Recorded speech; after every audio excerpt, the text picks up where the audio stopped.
Hello everyone, I am Dr. Kangan Sayal, Assistant Professor at School of Management Studies, and today we will be discussing about principles of management. So, the learning objectives first, on the successful completion of this course, the students, they will be able to learn about the fundamental concepts, natures and principles of management. Second, they will be able to explain the roles and responsibilities of managers and adapt to various styles of management across the organizations. And third, they will be able to develop the analytical abilities to face the business situations. Before we start with principles of management, let us first understand the concept of management, that is, what is management? Starting with, management is basically a force that guides, leads or directs an organization in the accomplishment of a predetermined objectives. In other words, we can say that management is a process, an agency which acts and guides the operations of an organization in realizing of the established aims and achieving the goals for the organization. We can also say that management is simply the process of decision making and control over the actions of human beings for the express purpose of attaining the predetermined goals for the organization. Next, coming to nature or characteristics of management, first of all, management is goal-oriented. It focuses on achieving the certain goals that has been established for the organization, and the basic goal of management is to ensure efficiency and economy in the utilization of human, physical and the financial resources for the organization. Second, management is universal in nature, which means that it is an essential element of every organization irrespective of the size or the type of activity that is happening in the organization. All types of organizations, whether that is a family, a club, a university or a government organization, all require management. Thus, management is universal in nature. Third, management is an integrative force. The essence of management, it lies in the coordination of individual efforts into a team, and it reconciles the individual goals with that of the organizational goals, and thus it integrates the human as well as other resources in an organization so as to achieve the organizational goal. Fourth, management is a social process. And why it is a social process? Because it is done by people, through the people and for the people. Thus, it is a social process because it is ultimately concerned with the interpersonal relationships, and in this the human factor is the most important element of the management. Then, management is multidisciplinary in nature. Management has to deal with human behavior under dynamic conditions, and thus it has to depend upon knowledge which is derived from several other domains like engineering, sociology, physiology, economics, etc. So, management in itself is multidisciplinary in nature. Then, management is a continuous process. Since we all know that management, it works under dynamic conditions, therefore management is a dynamic and an ongoing process, and the cycle of management, it continues to operate so long as there is an organized action for the achievement of the objectives in an organization. Last but definitely not the least, management is intangible in nature. Management is an unseen or invisible force, and as we know that management, it cannot be seen, but yes, the presence can be felt everywhere in the form of the results that we achieve in the organization. That is why management is intangible in nature. So on the basis of these characteristics, we can conclude that management, it can be defined as a continuous social process involving the coordination of human material resources in order to accomplish the desired objectives in an organization. Now, starting with principles of management. First of all, what are the principles of management?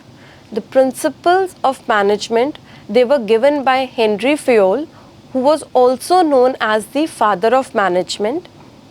And the managerial principles, they are generally the broad and general guidelines for decision making in an organization.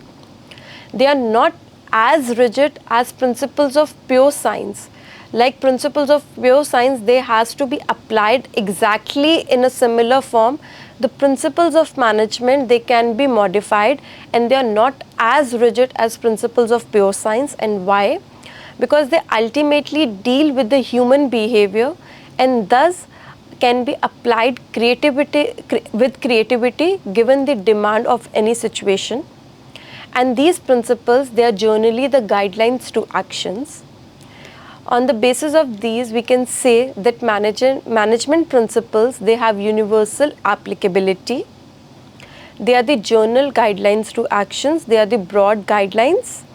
They are formed by practice and experimentation. They are flexible in nature, as I've already told. They are not as rigid as principles of pure science because they ultimately deal with the human behavior. And they are mainly behavioral in nature because human factor is the most important element in the management, and they establish a cause and effect relationships.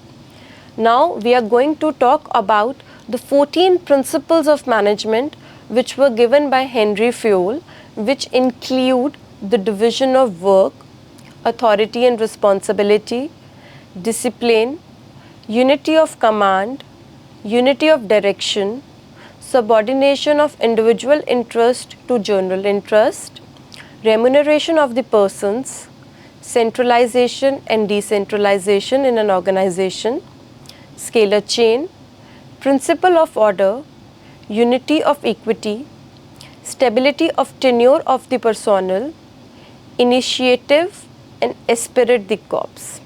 We will be discussing all these 14 principles in detail one by one. So starting with the division of work, Henry Fayol has stressed upon the specializations of the job. And in this principle, he basically focused on that the work should be divided and subdivided among the employees based on their skills and expertise that they are having in a particular domain. And according to him, the subdivision of the work makes it simpler and results in efficiency in an organization. And thus, specialization, it will lead to efficiency and economy in all the spheres of the business. So division of work principle basically focuses upon that the work, it should be divided among the employees based on their skills and expertise that they are holding in a particular domain. The second principle that Henry Fayol talked about is authority and responsibility. According to this principle, authority, it refers to the right of the superiors to get exactness from the subordinates.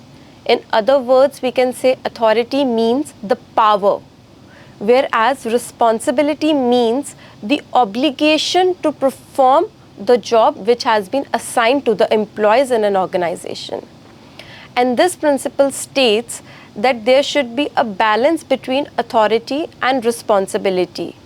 That is, neither more of authority is good, neither more of responsibility is good. If a person is given a responsibility, he should also be given the authority to do that work. And if a person is given an authority, he should also be made responsible. Authority without responsibility will lead to irresponsible behavior in an organization, whereas responsibility without authority will make the person ineffective. So this principle states that there should be a balance between the two, neither more of authority or neither more of responsibility should be given to a person. The next principle is discipline. According to Sayal, discipline means sincerity, obedience, respect of authority, and observance of rules and regulations of the enterprise. This principle applies that subordinates, they should respect their superiors and they should obey their orders. And discipline is very important for the smooth functioning of the organization. And discipline is not only required at the part of the subordinates, but also on the part of the management. Every level of an organization should follow or maintain the discipline in an organization. And discipline, it can be enforced in an organization if there are good superiors at all the levels, there are clear and fair agreements with the workers, and punishments, they are judiciously applied if anyone has done anything wrong in an organization. So, principle of discipline means that everyone should obey their superiors and follow the instructions properly in an organization. The next principle is the unity of command, and this principle states that a subordinate should receive orders and be accountable to only and only one boss at one point in time. That is, a person should receive orders from only and only one person in an organization. In other words, we can say that a subordinate, he should not receive instructions from more than one person. And why? Because it undermines the authority, it weakens the discipline, it creates the confusion in the mind of the person as to whose order he has to fulfill first. It results in delays and chaos in an organization. It also leads to duplication of the work and overlapping of the efforts of the employees in an organization. Thus, this principle focuses upon that a person should receive orders from only and only one boss at a time. Therefore, the principle states that dual subordination should be avoided unless and until it is absolutely essential in an organization, and thus it creates harmonious relationships between superiors and subordinates if a person is going to receive orders from only one person at one point in time, because then he knows that whose order he has to fulfill and whose command he has to follow in an organization. The next principle that we are going to talk about is unity of direction. Sayal advocates that one head and one plan, which means that there should be one plan for a group of activities having a similar objective. Now, it is very important to understand unity of command principle that we discussed earlier focuses upon that a person should receive orders from only one boss, whereas unity of direction, it focuses upon that one plan, there should be one plan for a group of activities having the similar objectives. The activities which are having the similar objectives, they should be clubbed under one plan, and there should be one plan to achieve that objectives, right? There should, and this principle states that there should be one plan of action for them, and they should be under the charge of a particular manager. According to this principle, efforts of all the members of the organization should be directed towards that common goal, and without unity of direction, unity of action cannot be achieved. Thus, unity of direction basically focuses upon one head and one plan for group of activities having the similar objectives. The next principle that we are going to talk about is remuneration of the persons. According to this principle, remuneration should be paid to the workers. It should be fair, reasonable, satisfactory and rewarding to the efforts of the individuals that they are putting in an organization. As far as possible, it should accord satisfaction to both the employer as well as the employees in the organization. And wages, it should be determined on the basis of the cost of living, the work assigned to the workers, the financial position of the business, as well as the wage rate which is prevailing in the industries. And fuel, he also recommended provision of other benefits along with the remuneration of the persons, such as the free education, medical facilities and other residential facilities to the worker. Thus, this principle basically focuses upon that the remuneration that is being paid to the workers, it should be fair, reasonable, satisfactory and rewarding to both the employer as well as the employee. The next principle that we are going to talk about is centralization and decentralization. Firstly, what centralization means is the concentration of the authority at the top level. That is, the top management retains most of the decision-making authority. Whereas decentralization means disposal of decision-making authority to all the levels of the organization. In other words, we can say that sharing the authority downwards is known as decentralization.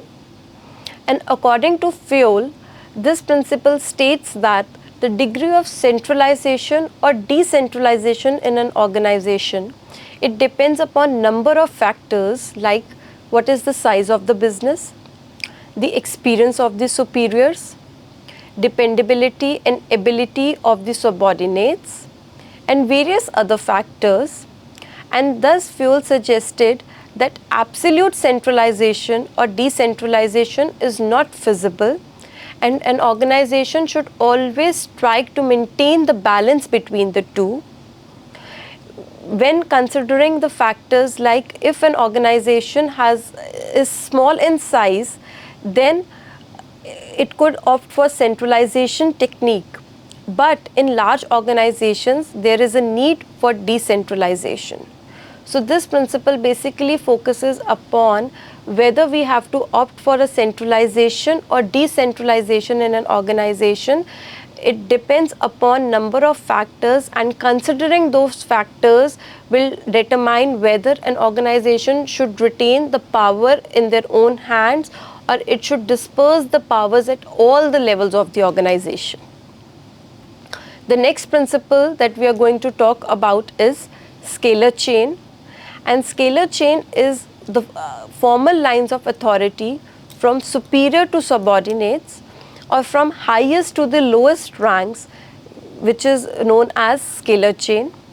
And the chain, this specifies the route through which the information is to be communicated in the organization. Right? Every order, every instruction, message, request or explanation, they has to pass through this scalar chain.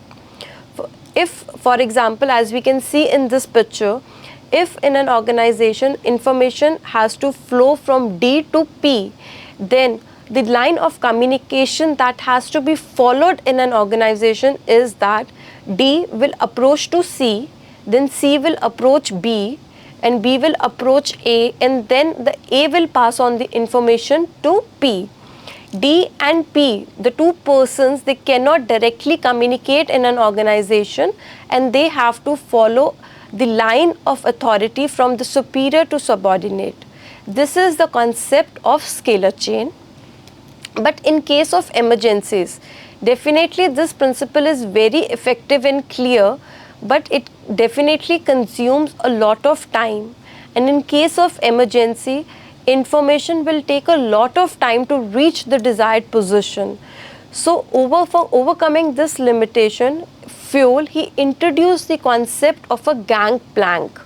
And what this concept states that two executives in an organization of different departments but at the same level. Now this is very important, that who can communicate in case of emergency, that two executives of the organization of the different departments but they are at the same level can communicate directly in case of emergency using the gangplank, which will speeden up their decision making process in an organization. And as a result of gangplank, it reduces a lot of time and it helps in effective performance in an organization. Thus, gangplank, it clarifies that management principles, they are not as rigid, rather they are very flexible and they can be molded and modified as per the requirements of the situation in an organization. The next principle that we are going to talk about is the principle of order. In this principle, order does not mean command, but it refers to orderly arrangement of men and material, that is a fixed place for everything and everyone in the organization. What Fuels want to say through this principle is that people and materials must be in a suitable place at appropriate time for maximum efficiency. That is, there should be a place for everything in an organization and everything should be in its place. And this principle thus states that there should be assigned place for all physical and human resources, and orderliness increases the efficiency and productivity in an organization. If all the things will be in their place, then it will definitely lead to less wastage in an organization, since people don't have to search in for the items that where they are in the organization, and it will also lead to smooth functioning and operations in the organization. So principle of order basically focuses upon a place for everything and everything in its place. The next principle that we are going to talk about is unity of equity. This principle states that workers performing similar jobs, they should be provided with same working conditions, wage rates and incentives. That is, no discrimination should be made among the workers based on whether age, religion, sex, language, caste or any nationality. All the workers performing the similar jobs, they should be provided with the same working conditions, same wage rates and same incentives in the organization. And equity means combination of fairness, kindness and justice. And the employees, they should be treated with kindness and equity if devotion is expected out of them. It implies that managers should be fair and impartial while dealing with their subordinates, and they should give similar treatment to all the people working on the similar positions in an organization.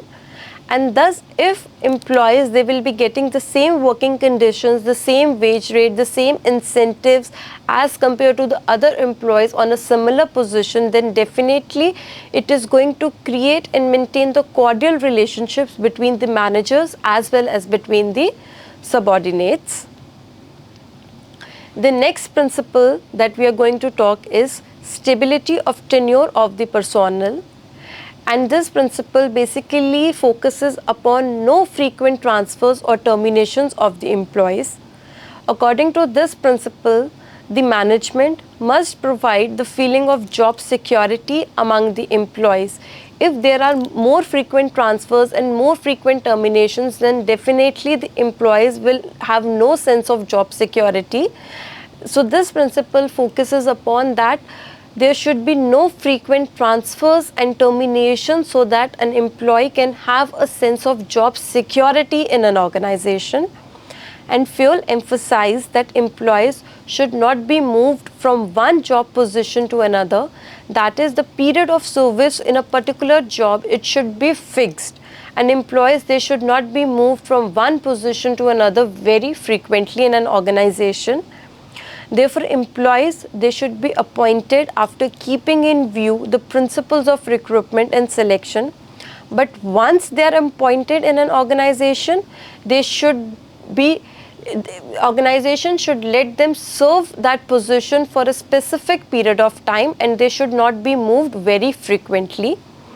And stability of job thus creates a team spirit and a sense of belongingness among the workers, which will ultimately increase the quality as well as the quality of the work of the employees in an organization. The next principle is the principle of initiative, and this principle basically states that the first initiative means taking the first step with self-motivation, and it is thinking out and executing a plan. So Sayal suggested that employees in an organization must be given an opportunity to take the initiative in an organization, whether in making a plan or executing a plan. So managers, they must welcome the suggestion and ideas of their employees before framing any plan in an organization. Employees, they should also be given a chance to come forward and give their ideas, and so that they can initiate and they can initiate in the process of making the plans for the organization.